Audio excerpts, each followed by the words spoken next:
soy Andrea Villagrán, diputada del Congreso de la República de Guatemala. Soy actualmente la diputada más joven,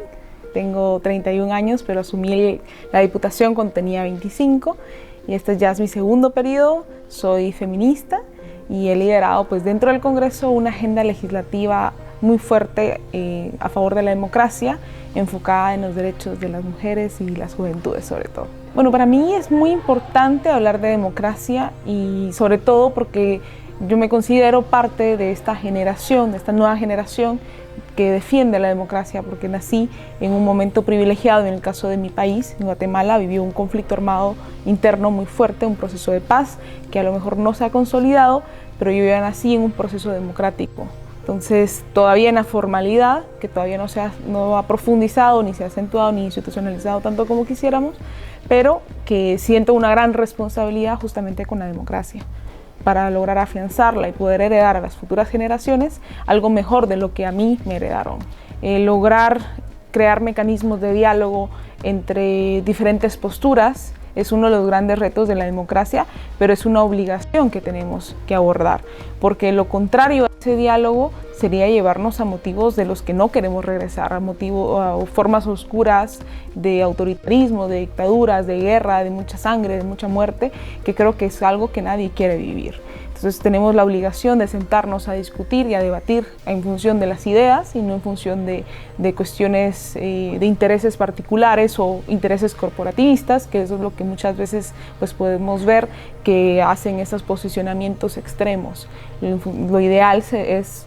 dialogar en función de las ideas. Y creo que ese es uno de los mecanismos que debemos de buscar, sobre todo las juventudes, que tenemos que asumir esta responsabilidad. Uno de los grandes espacios que he logrado yo concretizar a lo largo de mi carrera legislativa ha sido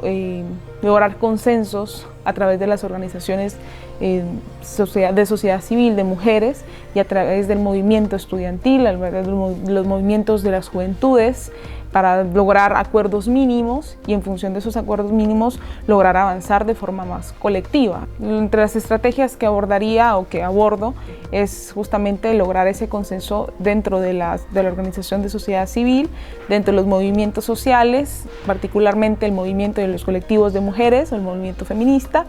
y lograr entre los extremos, porque también dentro de la gama de feminismo hay diferentes extremos, ¿no? Hay un movimiento más conservador, uno un poco más radical, pero lo importante es centrarnos en una problemática y buscar los puntos mínimos de acuerdo y que en función de ello podamos hacer avanzar una agenda común, que a veces sabemos que vamos a tener que ceder algunas organizaciones, algunos colectivos, ceder en algunas posturas, pero la idea es ir avanzando progresivamente para que cada vez sea más democrático el espacio. En el caso de la lucha feminista, de la lucha de las mujeres, nuestro ideal o nuestra meta es abrir las brechas, ir generando los espacios de diálogo para que un corto, mediano o incluso largo plazo tengamos mejores condiciones para ir avanzando cada vez más con la agenda, pero sabemos que son puntos medios y que son muchas veces luchas culturales, batallas culturales que tenemos que ir dando paso a paso. Bueno, realmente ha sido una experiencia maravillosa de conocer a líderes de diferentes partes de Latinoamérica, que a pesar de que vivimos o tenemos muchas similitudes en términos de historia, de cultura, de idioma,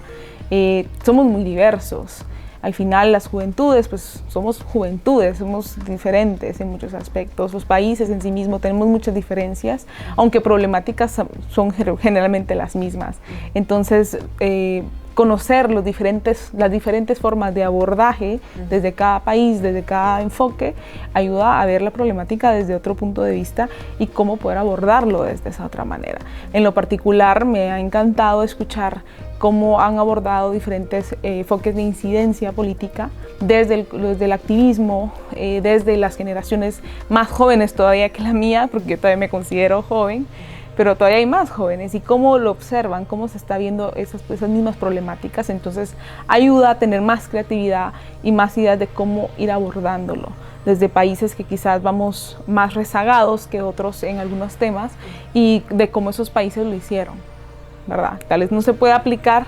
de una forma estrictamente igual, pero sí podemos tropicalizarlo, podemos ir viendo de qué forma va funcionando para no cometer incluso errores que cometieron otros países o aprender de las experiencias. Entonces yo creo que ha sido bastante enriquecedor conocer las diferentes dinámicas, los diferentes puntos de vista sobre una misma problemática.